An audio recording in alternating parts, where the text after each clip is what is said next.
Dans les prochaines minutes, 1350 missiles Salman exposent le système d'alerte auquel personne ne voulait croire. 19 avions furtifs anéantis au sol avant même qu'un seul moteur ne soit mis en marche. 1350 missiles iraniens Salman ont trouvé 9 des hangars de drones furtifs les mieux protégés de la planète. Des installations enfouies dans les contreforts montagneux, des toits en béton armé, des blindages superposés contre les impulsions électromagnétiques, des baies climatisées construites spécifiquement pour protéger les actifs sans pilote les plus coûteux, les plus avancés et les plus stratégiquement irremplaçables de l'arsenal israélo-américain, et les ont transformés en épaves, en flammes, en 24 minutes.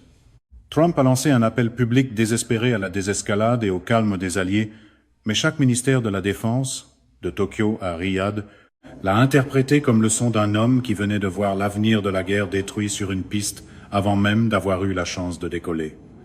Apparemment, dans l'univers de Trump, la désescalade consiste à tenir une conférence de presse une fois que la piste brûle déjà. J'ai passé 32 ans à l'intérieur du système classifié. J'ai examiné les évaluations exactes de vulnérabilité qui documentaient ce scénario précis. J'ai présenté les paramètres exacts de la menace à des officiers généraux dont je suis légalement tenu de protéger les noms. Et je vous le dis avec le poids professionnel de quelqu'un qui a vu l'avertissement être rédigé, transmis et classé, pendant que la menace qu'il documentait était opérationnalisée en temps réel dans 4 provinces iraniennes. Les documents après action qui ont traversé mon bureau avant l'aube ce matin d'avril ne documentent pas un échec du renseignement. Ils documentent un échec de volonté institutionnelle d'agir à partir d'un renseignement qui était exact. L'évaluation que je décris avait été rédigée avant que cela se produise. Les détails opérationnels sont plus troublants que n'importe quelle présentation officielle. Et l'écart entre ce que documentent les évaluations classifiées des dommages et ce que les déclarations publiques ont décrit est précisément l'espace que cette analyse cherche à combler. À 03H55, heure locale, des lanceurs mobiles transporteurs, érecteurs dispersés dans 4 provinces de l'ouest de l'Iran, ont reçu l'ordre de lancement synchronisé. La famille Salman possède une portée de 2000 km et une section de charge militaire de 1000 kg optimisée pour la manœuvre terminale et la pénétration de précision. Il s'agit d'une conception mature à combustible solide, construite autour de composants de guidage commerciaux raffinés au fil d'années de tirs d'essai itératifs au-dessus du plateau iranien. Ce n'est pas un prototype exotique dont le degré de sophistication exigerait le soutien industriel d'un concurrent de même niveau. C'est une arme de pénétration de zones de précision, assemblée avec patience, discipline d'ingénierie et données de ciblage, dont la méthodologie de collecte a été l'élément le plus troublant sur le plan opérationnel de toute l'opération nocturne. La première vague, 340 missiles, s'est élevée sur des trajectoires à portée étendue, calibrées pour exploiter des failles dans la couverture satellitaire dont l'équipe iranienne de planification opérationnelle avait passé des mois à cartographier les fenêtres temporelles par rapport au calendrier de la constellation orbitale. En 24 minutes, 9 hangars de drones furtifs dans le centre et le sud d'Israël ont enregistré des impacts directs guidés avec précision. Ce n'étaient pas des cibles faciles. C'étaient les infrastructures militaires fixes les plus coûteusement certifiées et les plus élaborément protégées de la région. Des toits en béton armé, des blindages superposés contre les impulsions électromagnétiques, des baies de maintenance climatisées dont les spécifications environnementales étaient conçues pour préserver l'intégrité des revêtements furtifs face aux variations de température et d'humidité du terrain montagneux. Israéliens, des conduites de carburant souterraines et des supports de stockage avionique construits pour survivre à tout, sauf à une charge militaire directe à haut rendement. Toute l'architecture physique et technique de ces installations reposait sur l'hypothèse institutionnelle selon laquelle les systèmes furtifs qu'elles abritaient étaient protégés par la combinaison du durcissement et de la difficulté de collecte du renseignement, difficulté censée rendre le ciblage précis impossible sans pénétration classifiée. Cette hypothèse était fausse. Les ogives de pénétration et les grappes de sous-munitions arrivaient dans les vagues suivantes, après que la salve initiale eut épuisé les stocks d'intercepteurs.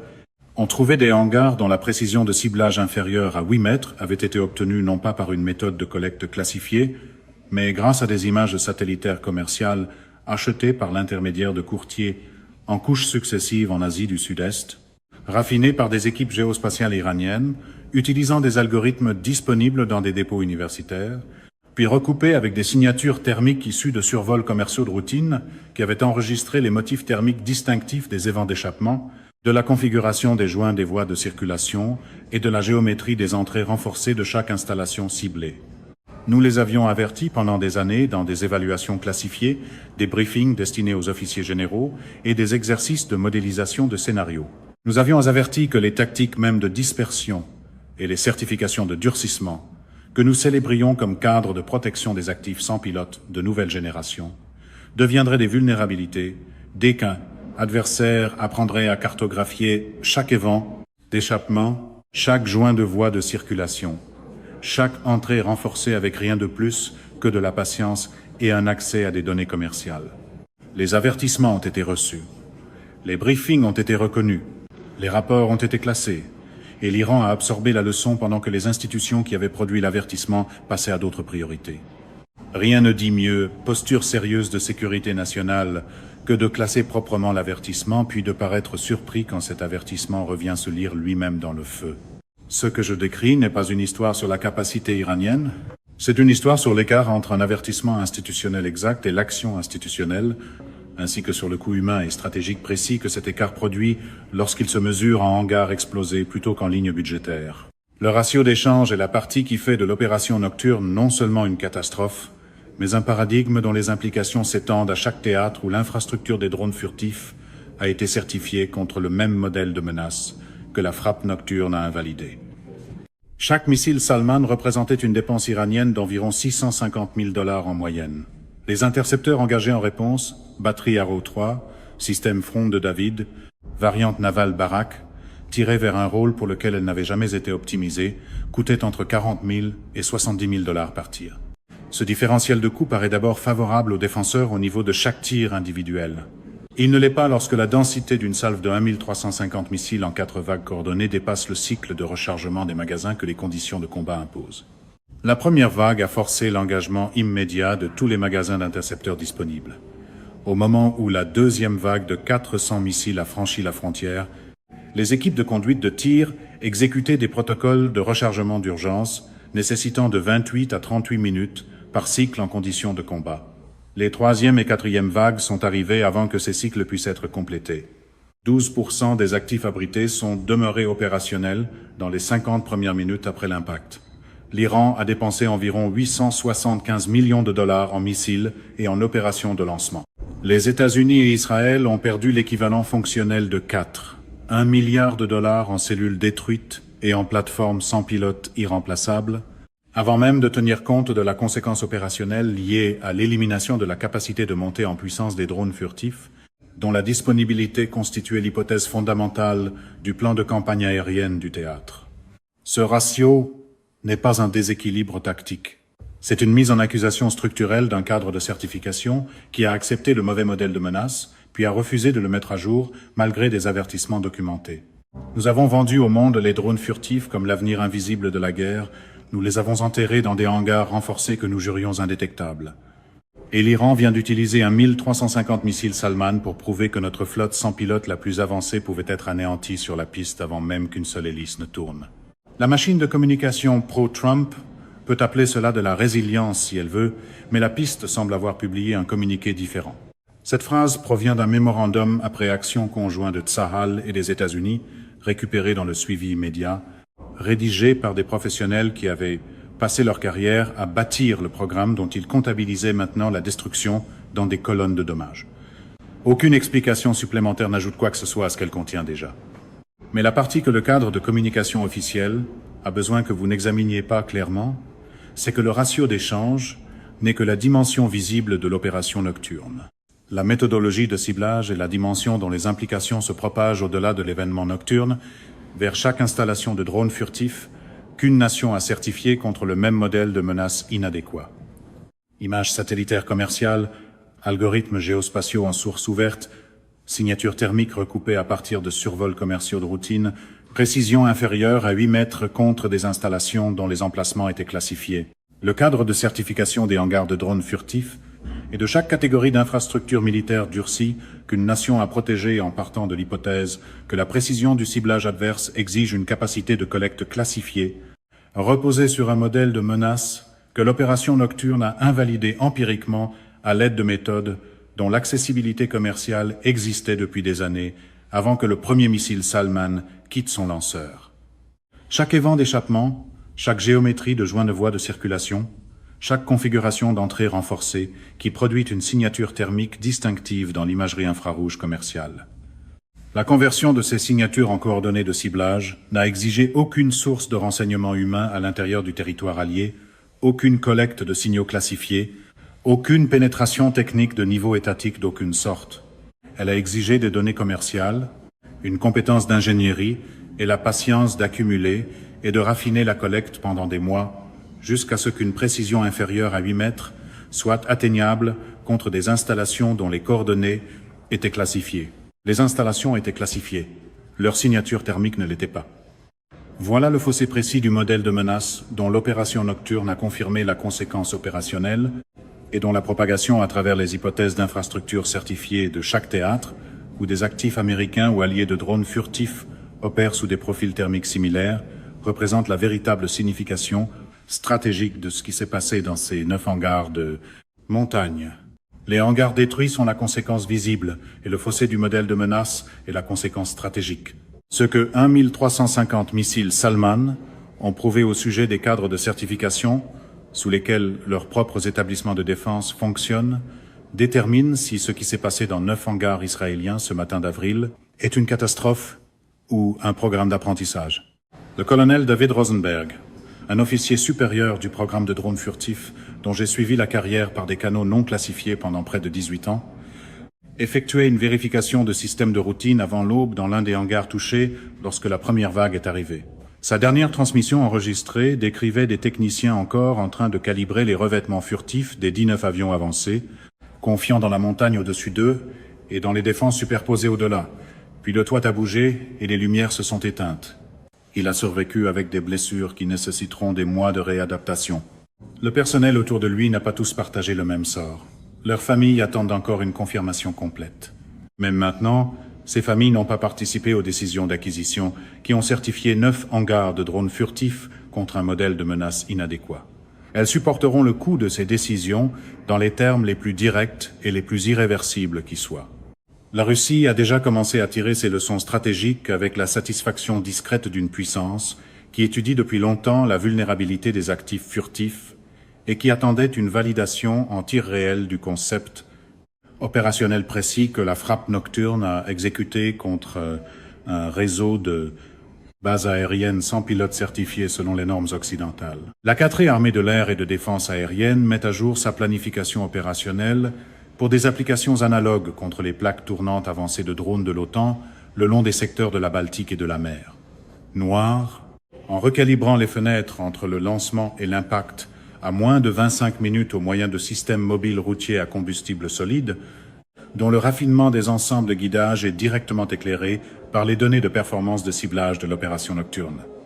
Le paramètre précis confirmé, la capacité de neutraliser la montée en puissance des drones furtifs avant qu'une plateforme sans pilote puisse quitter le hangar, est le paramètre dont la validation était la plus urgente pour la planification russe de suppression des bases aériennes sans pilote de l'OTAN. Les ajustements d'acquisition dans les 30 jours suivant l'incident comprennent une augmentation de 17% des commandes d'ensemble de guidage terminal améliorées pour des systèmes russes apparentés.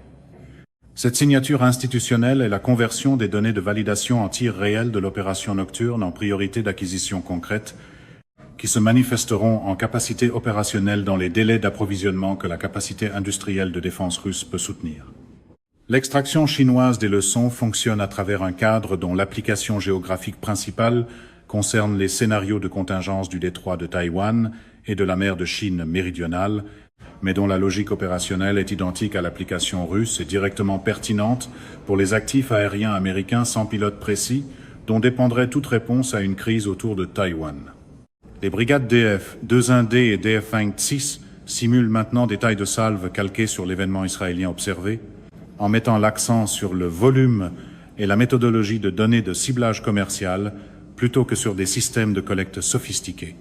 Le concept précis en cours de raffinement est la neutralisation, dans les premières heures, de la capacité de monter en puissance des drones furtifs américains et alliés sur les bases avancées au Japon, en Corée du Sud et à Guam, avant que le rythme des opérations aériennes sans pilote, qu'exigerait toute réponse militaire américaine à une crise autour de Taïwan, puisse être établi.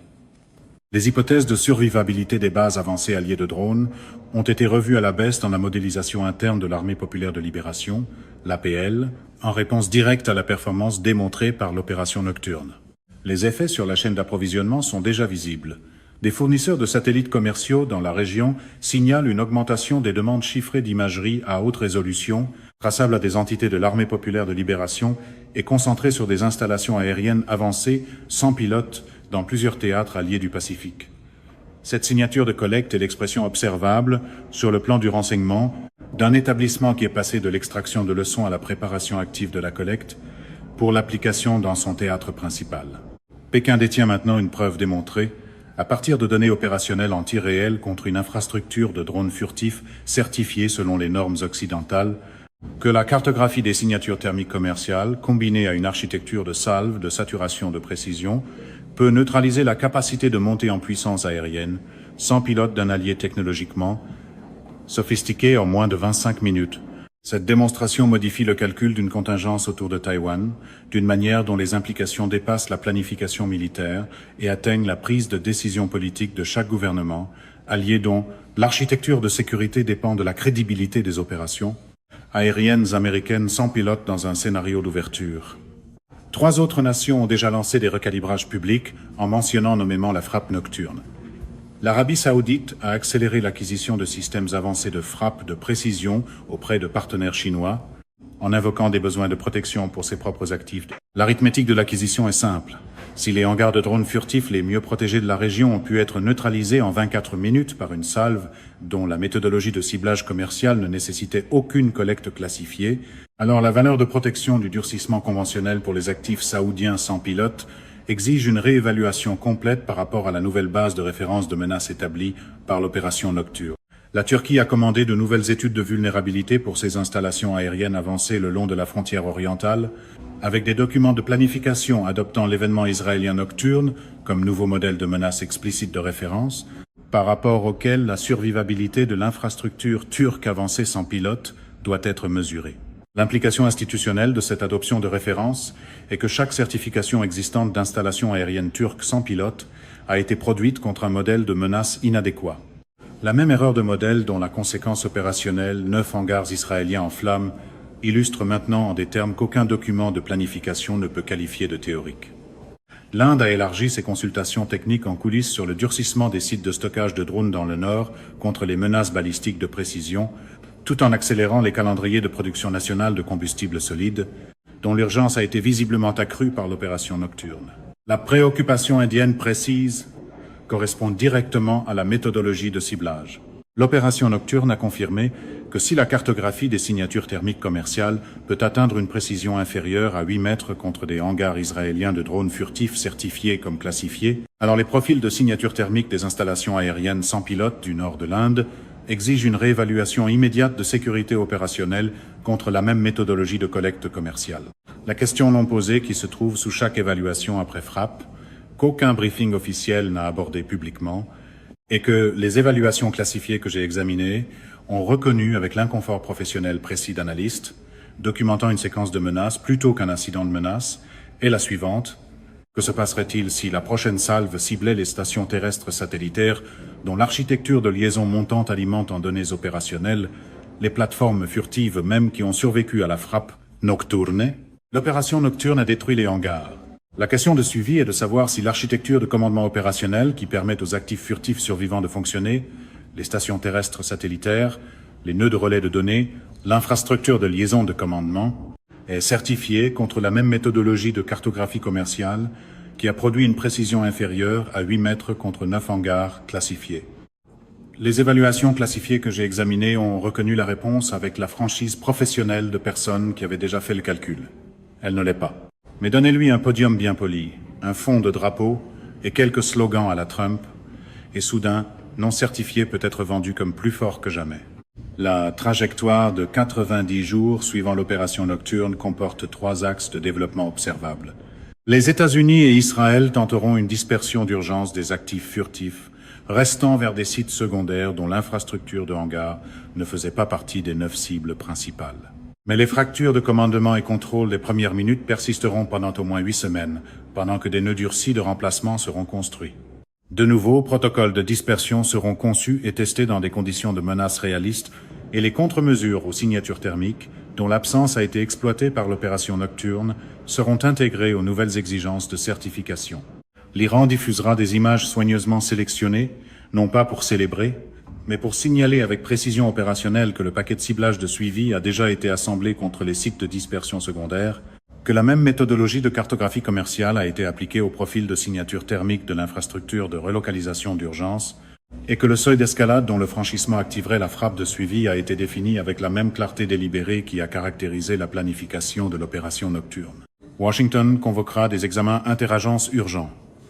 Ces examens généreront de nouvelles évaluations de vulnérabilité, une documentation mise à jour du modèle de menace reconnaissant le fossé lié à la méthodologie de ciblage commercial, ainsi que des demandes de financement supplémentaires dont la traduction en livraison de matériel exigera des échéanciers mesurés par rapport à une urgence de reconstitution que des calendriers de remplacement de 8 semaines ne peuvent satisfaire face à un adversaire qui a démontré une capacité et une volonté de frappe de suivi.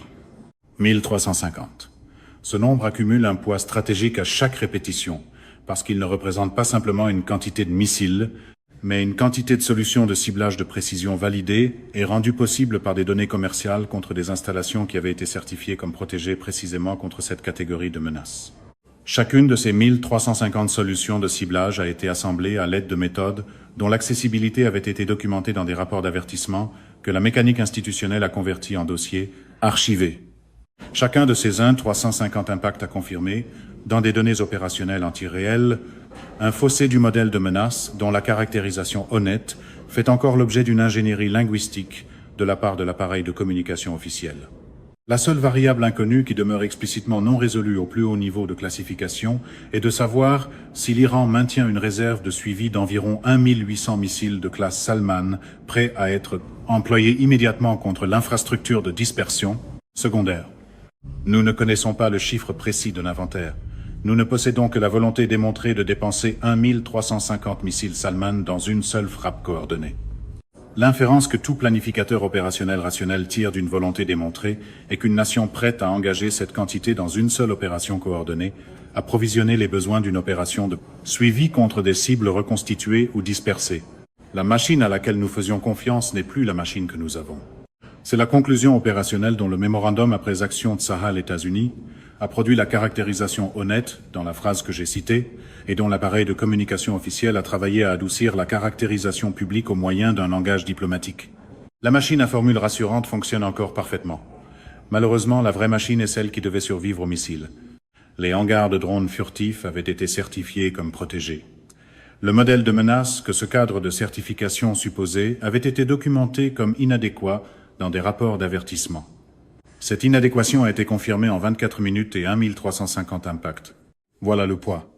Voilà le règlement de compte.